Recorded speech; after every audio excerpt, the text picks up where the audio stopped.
नमस्कार। आज का हमारा टॉपिक है फ्रांस का संविधान, BA second year, paper first, तुलनात्मक शासन व राजनीति। फ्रांस के संविधान की आधारभूत लक्षणों का अध्ययन करने से पहले इस संविधान के अध्ययन का क्या महत्व है, इस पर नज़र डालते हैं। प्रजातंत्र के आदर्श समानता, स्वतंत्रता और भ्रातृत्व फ्रांसीसी क्रांति की देन है। 1789 में फ्रांस की जो राज्य क्रांति हुई थी उसका नारा था समानता, स्वतंत्रता और भ्रातृत्व। यही सिद्धांत है आगे चलकर लोकतंत्र के विकास में आधारभूत सिद्धांतों के रूप में ये सामने आए, या लोकतंत्र के आधार स्तंभ इन्हीं सिद्धांतों को कहा जाता है। इसके अलावा फ्रांस विश्व की विभिन्न विचारधाराओं का निर्माण स्थल रहा है। बहुत से दार्शनिक और विचारक हैं जो फ्रांस में जन्मे हैं, जिन्होंने फ्रांस में अपनी इन विचारधाराओं का निर्माण किया, जिनमें Alexis de Tocqueville, Auguste Comte, Leo Strauss, Simone de Beauvoir और मॉन्टेस्क्यू, रेने डेकार्ट जैसे विचारकों के नाम प्रमुख हैं। फ्रांस को राजनीतिक प्रयोगों की प्रयोगशाला भी कहा जाता है।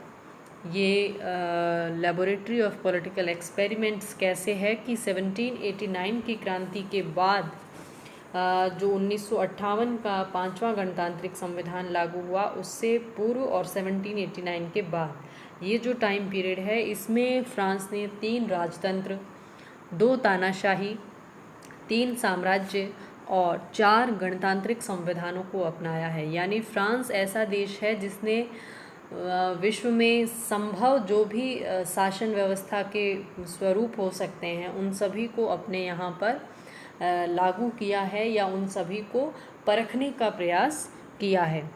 तो ये एक तरह से राजनीतिक प्रयोगों की प्रयोगशाला रहा है। और उसके अलावा ये यूरोप का प्रतिनिधि राष्ट्र भी माना जाता है, क्योंकि यहाँ की सभ्यता और संस्कृति इतनी विकसित है जितनी अन्य किसी राष्ट्र की नहीं हो सकती, चाहे वो साहित्य हो, चाहे शिक्षा है, चाहे कला और विज्ञान का क्षेत्र है। फ्रांस पूरे यूरोप का प्रतिनिधित्व करता है और फ्रांस में होने वाली प्रत्येक घटना से यूरोप है वो प्रभावित होता है, प्रेरित होता है। इस संदर्भ में क्लीमोइन वॉन मैट्रिच का एक कथन बहुत प्रसिद्ध है, when France catches cold Europe sneezes.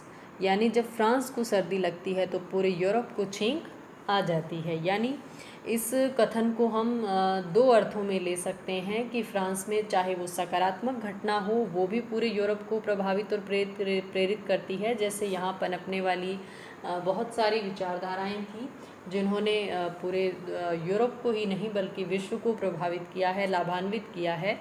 लेकिन इसके साथ साथ इसका एक नकारात्मक नेगेटिव सेंस ये है कि फ्रांस में जब नेपोलियन का उदय हुआ तो नेपोलियन ने यूरोप में एक जो साम्राज्य पान यूरोपियन एम्पायर स्थापित करने की जो कोशिश की, उसने पूरे यूरोप को युद्धों में धकेल दिया, युद्ध में झोंक दिया और सभी राष्ट्र आपस में एक दूसरे के साथ लड़ाई के मैदान में थे। तो वाटरलू की जो नेपोलियन की पराजय थी, उसके बाद यूरोप में शांति स्थापित हुई। तो फ्रांस में पैदा होने वाली हर शक्ति ने या फ्रांस में होने वाली हर घटना ने अपने तरीके से पूरे यूरोपियन महाद्वीप है उसको प्रभावित एक तरीके से किया है। तो इसलिए फ्रांस है वो यूरोप की राजनीति का सेंटर स्टेज हम इसको कह सकते हैं। तो इसकी संवैधानिक व्यवस्था, इसकी राजनीतिक व्यवस्था को जानना हमारे लिए काफ़ी आवश्यक है एक राजनीति विज्ञान का विद्यार्थी होने की दृष्टि से। तो आइए अब हम देखते हैं फ्रेंच कॉन्स्टिट्यूशन के क्या क्या बेसिक फीचर्स हैं। फ्रांस का वर्तमान संविधान 4 अक्टूबर 1958 को लागू किया गया। इसे हम कॉन्स्टिट्यूशन ऑफ 5th रिपब्लिक या 5वें गणतंत्र का संविधान तथा जनरल डी गॉल का संविधान भी इसको कहा जाता है। डी गॉल का संविधान क्यों कहते हैं? क्योंकि ये संविधान जब निर्मित हुआ उस समय फ्रांस के राष्ट्रपति थे जनरल डी गॉल, और इस संविधान का निर्माण डी गॉल के मंत्रिमंडल और एक परामर्शदात्री समिति जिसमें 39 मेंबर्स थे, उन लोगों ने मिलकर इस संविधान का निर्माण किया है। और आधुनिक विश्व के विभिन्न संविधानों की तरह ये भी एक लिखित और निर्मित संविधान है। इसमें एक प्रस्तावना, 15 धाराएं और 15 अध्याय और 95 धाराएं हैं। इसे चाइल्ड ऑफ क्राइसिस या संकट काल का शिशु भी कहा जाता है, क्योंकि इससे पूर्व की जो राजनीतिक व्यवस्था थी उसका प्रमुख लक्षण था राजनीतिक रूप से अस्थिर सरकारें और प्रशासनिक दुर्बलताएं। तो उन दुर्बलताओं को, अस्थिरताओं को दूर करने के लिए इस नवीन संविधान का गठन किया गया, जिसमें राष्ट्रपति को ज़्यादा शक्तिशाली बनाया गया। इसीलिए इस संविधान को संकट काल का शिशु भी कहा जाता है। उसके अलावा फ्रांस की राजनीतिक व्यवस्था जो है उसमें अर्ध अध्यक्षात्मक शासन व्यवस्था को अपनाया गया है, क्वासी प्रेसिडेंशियल सिस्टम। यानी ना तो ये पूर्णतः अमेरिका के मॉडल की अध्यक्षात्मक व्यवस्था है, ना ही ये ब्रिटेन की भांति पूर्णतः एक संसदीय व्यवस्था है, बल्कि फ्रांस ने अपनी परिस्थितियों के अनुसार इन दोनों के मध्य का मार्ग अपनाया है। यानी कहीं पर तो संसदीय शासन व्यवस्था के गुण नज़र आते हैं और कुछ प्रावधान ऐसे हैं जो अध्यक्षीय शासन से मेल खाते हैं। अर्ध अध्यक्षात्मक यानी संसदीय और अध्यक्षात्मक दोनों प्रकार की व्यवस्थाओं का मिश्रण है। फ्रांस का मंत्रिमंडल व्यवस्थापिका के प्रति उत्तरदायी है। उत्तरदायित्व का सिद्धांत है, ये संसदीय शासन पद्धति की मुख्य विशेषता होती है। जैसे इंग्लैंड में और भारत में संसदीय शासन पद्धति को अपनाया गया है, यहाँ की कार्यपालिकाएं व्यवस्थापिका के प्रति उत्तरदायी रहती है। उत्तरदायित्व संसदीय व्यवस्था का प्रमुख लक्षण है। दूसरी ओर अध्यक्षात्मक शासन व्यवस्था है, उसमें कार्यपालिका स्थायित्व लिए होती है, यानी वो व्यवस्थापिका के प्रति अपने कार्यों के लिए उत्तरदायी नहीं होती, उसका कार्यकाल है वो निश्चित होता है। जैसे अमेरिका का राष्ट्रपति, उसका कार्यकाल निश्चित है, वो अपने कार्यकाल के लिए, अपने किए गए कार्यों के लिए अपनी व्यवस्थापिका यानी वहाँ की कांग्रेस के प्रति उत्तरदायी नहीं है। लेकिन फ्रांस में इन दोनों का मिश्रण होने के कारण मंत्रिमंडल है उसे व्यवस्थापिका के प्रति उत्तरदायी बना दिया गया है। व्यवस्थापिका का निम्न सदन है, उसका नाम है राष्ट्रीय सभा, और उच्च सदन का नाम है सीनेट। तो राष्ट्रीय सभा यदि निंदा प्रस्ताव कार्यपालिका के लिए पारित करती है तो उसे अपने पद से हटना पड़ता है। ये लक्षण संसदीय व्यवस्था को इंगित करता है। उसके अलावा मंत्रियों को व्यवस्थापिका की कार्यवाहियों में भाग लेने का अधिकार है। राष्ट्रपति को राष्ट्रीय सभा को भंग करने की भी शक्ति है। प्रधानमंत्री और अन्य मंत्रियों की नियुक्तियां हैं वो राष्ट्रपति के द्वारा ही की जाती है। तो ये इतने 4-5 जो लक्षण थे ये सभी संसदीय व्यवस्था की ओर इशारा करते हैं। लेकिन मंत्री व्यवस्थापिका के सदस्य नहीं होते हैं, यानी कार्यपालिका के सदस्य हैं वो ही व्यक्ति व्यवस्थापिका के मेंबर नहीं हो सकते, जो कि अध्यक्षीय व्यवस्था का ही एक लक्षण है। कार्यपालिका व्यवस्थापिका से सीधे संबंधित नहीं होती है और इन्हें व्यवस्थापिका की कार्यवाहियों में भाग लेने का अधिकार है। संसद की कार्यवाही में पार्टिसिपेट कर सकते हैं, लेकिन वहाँ पर मतदान नहीं कर सकते। ये अध्यक्षात्मक शासन व्यवस्था का लक्षण है, राष्ट्रपति प्रणाली का लक्षण है। यदि व्यवस्थापिका का कोई सदस्य मंत्री के पद पर नियुक्त हो जाता है, यानी व्यवस्थापिका का सदस्य कार्यपालिका का सदस्य बन जाता है, तो उसे अपने पूर्व पद यानी व्यवस्थापिका के पद से त्यागपत्र देना पड़ता है। लेकिन संसदीय शासन व्यवस्था जैसा कि भारत में है और ब्रिटेन में है, हम देखते हैं कि एक ही व्यक्ति एक ही समय पर व्यवस्थापिका और कार्यपालिका दोनों का सदस्य हो सकता है, होता ही है। लेकिन फ्रांस में ऐसा नहीं है।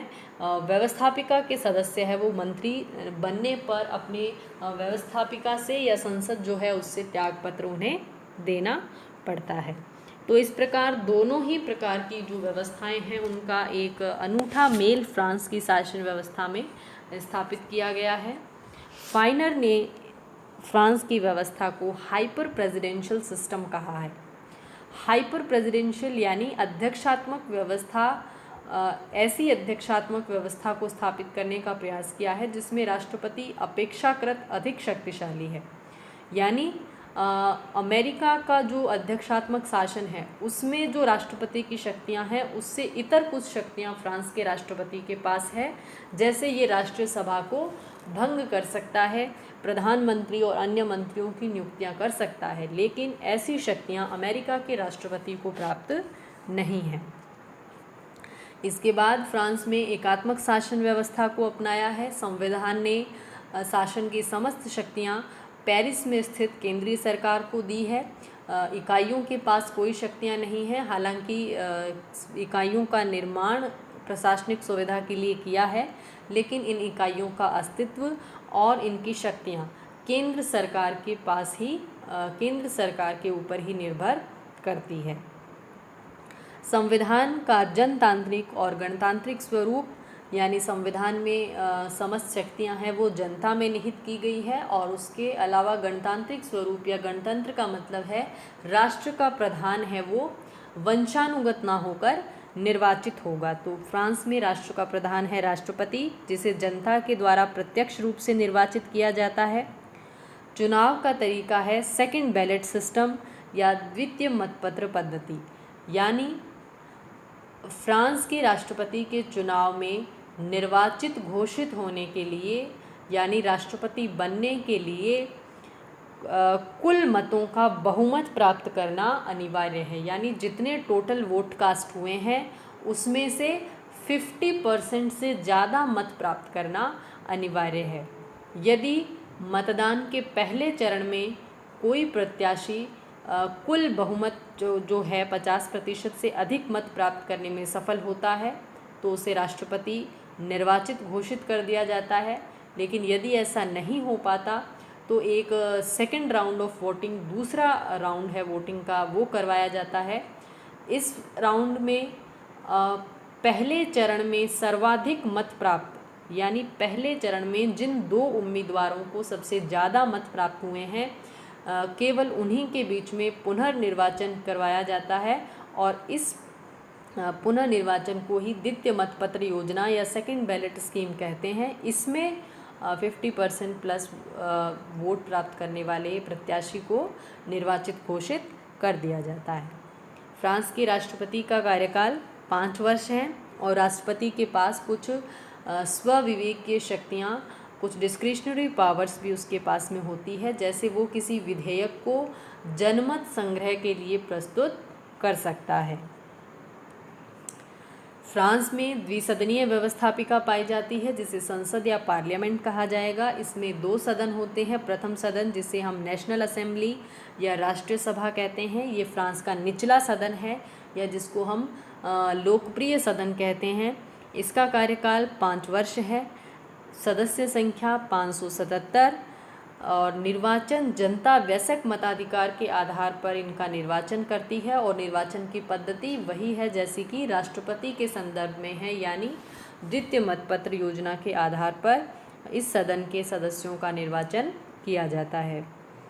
दूसरा सदन है सीनेट, जिसे उच्च सदन कहा जाता है। इसकी सदस्य संख्या 230 है, और निर्वाचन अप्रत्यक्ष रूप से किया जाता है। ये एक स्थायी सदन है, यानी पूर्ण रूप से इसे कभी भी भंग नहीं किया जाता है, और इसके सदस्यों का कार्यकाल 6 वर्ष है। प्रत्येक 3 वर्ष के बाद आधे सदस्य, 50% सदस्य है, उनके द्वारा अवकाश ग्रहण कर लिया जाता है। इसके अलावा फ्रांस का संविधान कठोर संविधानों की श्रेणी में आता है। आर्टिकल 89 में संविधान संशोधन की प्रक्रिया दी गई है। फ्रांस में संविधान संशोधन करने के 2 तरीके हैं। पहले तरीके में राष्ट्रपति संविधान संशोधन विधेयक को संसद में प्रस्तुत करता है। राष्ट्रपति के द्वारा अमेंडमेंट बिल को हाउस में इंट्रोड्यूस किया जाता है। इसके पश्चात संसद के दोनों सदनों के 3/5 बहुमत, यानी 60% वोट से इसको पारित होना चाहिए। दोनों हाउस का अलग अलग 60% वोट है, उससे उस विधेयक को पारित करने पर वो संशोधन है वो पारित समझा जाता है। उसके अलावा दूसरा तरीका है जिसमें प्रधानमंत्री के प्रस्ताव पर, प्रस्ताव प्रधानमंत्री की ओर से होगा, और प्रस्ताव पर राष्ट्रपति या संसद का कोई सदस्य संविधान संशोधन विधेयक को सदन में प्रस्तुत करता है और दोनों सदनों के साधारण बहुमत से पारित होने के बाद राष्ट्रपति इसे जनमत संग्रह के लिए प्रस्तुत कर देता है। यानी संशोधन की जो दो तरीके हैं, ये दोनों तरीके साधारण कानून बनाने के जो तरीके हैं उनसे अलग है। यानी फ्रांस में साधारण विधि और संविधान संशोधन विधि दोनों में भेद किया गया है, इसीलिए फ्रांस को कठोर संविधानों की श्रेणी में रखा जाता है। राजनीतिक दलों को संवैधानिक मान्यता। संविधान की धारा 4 के अनुसार मताधिकार की या जन इच्छा की अभिव्यक्ति का मुख्य साधन राजनीतिक दल होंगे। भारत में जहां राजनीतिक दलों के बारे में संविधान में कोई विवरण नहीं मिलता है, इनको हम एक्स्ट्रा कॉन्स्टिट्यूशनल बॉडीज़ कह सकते हैं, लेकिन फ्रांस में राजनीतिक दलों को संविधान के द्वारा ही मान्यता प्रदान कर दी गई है। इसके अलावा एक और अनोखी व्यवस्था फ्रांस के संविधान में है कॉन्स्टिट्यूशनल काउंसिल या संवैधानिक परिषद। ये एक ऐसा अंग है जिसके 9 सदस्य होते हैं और उनका कार्यकाल भी 9 वर्ष है। प्रत्येक 1/3 सदस्य है वो प्रत्येक 3 वर्ष के बाद हट जाते हैं। इन 9 सदस्यों की नियुक्ति किस प्रकार होती है? 3 सदस्य राष्ट्रपति के द्वारा, 3 राष्ट्रीय सभा के अध्यक्ष के द्वारा यानी निचले सदन के अध्यक्ष के द्वारा, और 3 ही सीनेट के सभापति के द्वारा चुने जाते हैं। इस परिषद का काम क्या है? कानूनों की संवैधानिकता की जांच करना। यानी जो काम हमारे यहाँ पर साधारण न्यायालय करते हैं, हाई कोर्ट, सुप्रीम कोर्ट करते हैं, कॉन्स्टिट्यूशनैलिटी को चेक करना, कानूनों की संवैधानिकता की जांच करना, या जिसे हम आम बोलचाल में न्यायिक पुनरावलोकन कहते हैं, वो काम यहाँ पर साधारण न्यायालयों से न करवाकर एक संवैधानिक परिषद के द्वारा पूर्ण है उसको किया जाता है। इसीलिए इस शक्ति के कारण इसे फ्रांसीसी संसद का तीसरा सदन भी कहा जाता है। प्रशासनिक कानून और प्रशासनिक न्यायालय, ये भी फ्रांस की राजनीतिक व्यवस्था की एक अनूठी विशेषता है। फ्रांस में 2 प्रकार के कोर्ट्स होते हैं, एक तो है सामान्य न्यायालय और दूसरे हैं प्रशासनिक न्यायालय। सामान्य न्यायालय है वो नागरिकों के परस्पर जो विवाद हैं, चाहे वो दीवानी विवाद हो, सिविल मामले हो, चाहे वो क्रिमिनल या फौजदारी मामले हो, नागरिकों के आपस में जो प्राइवेट अफेयर्स हैं उनका निपटारा करने के लिए सामान्य न्यायालयों की स्थापना की गई है। और दूसरी ओर है प्रशासनिक न्यायालय, यानी जो नागरिकों और प्रशासन के मध्य जो विवाद उत्पन्न होते हैं उनका निपटारा करने के लिए प्रशासनिक न्यायालयों की स्थापना की गई है। तो इस तरह का जो ये प्रशासनिक कानूनों को लागू करना और प्रशासन के साथ जो विवाद होते हैं उनको सुलझाने के लिए अलग कोर्ट्स की स्थापना करना, तो इन सबको फ्रांस में ड्रॉइट एडमिनिस्ट्रेशन के नाम से जाना जाता है। इनकी स्थापना करने का उद्देश्य क्या है कि प्रशासन को सामान्य न्यायालयों से छूट दी गई है, उसे कठोर जो लीगल सिस्टम होता है उसमें नहीं बांधा गया है, क्योंकि प्रशासन को अलग अलग समय पर अलग अलग परिस्थितियों के अनुसार कई प्रकार के निर्णय लेने पड़ते हैं।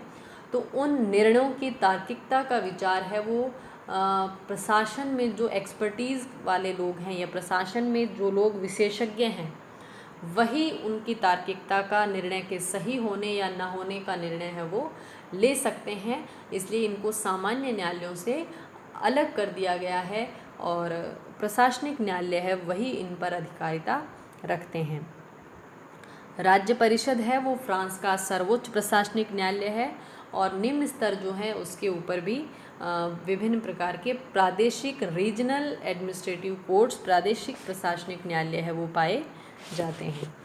धन्यवाद। ये थी फ्रांस के संविधान की विभिन्न